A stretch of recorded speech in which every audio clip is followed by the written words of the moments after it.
ఈ wireless chip ప్రయోగాలకు America ఆహార ఔషధ నియంత్రణ సంస్థ FDA ఆమోదం ఇచ్చింది. మనిషిలో ఈ చిప్ అమర్చే ముందు ఇప్పటికే పందులు, కోతుల మెదడులో కొన్ని ఎలక్ట్రానిక్ చిప్లు విజయవంతంగా అమర్చి పరీక్షలు జరిపారు కూడా ఈ సంస్థ వాళ్ళు. మనిషి మెదడులో పెట్టిన ఈ ఎలక్ట్రానిక్ చిప్ సురక్షితమైనదని, విశ్వసనీయమైనదని పేర్కొనడం జరిగింది.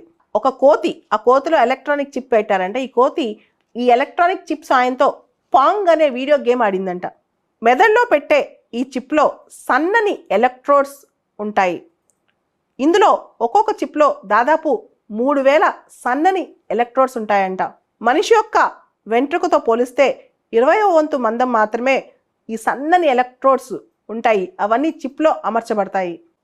మనిషి బ్రెయిన్లో చిప్ అమర్చే ప్రాజెక్ట్ ఇంకా కొంత అడ్వాన్స్ అవుతాయి. భవిష్యత్తులో మనిషి మెదడులో ఉన్న సెన్సరీ ఆలోచనలు కూడా తెలిసిపోతాయి.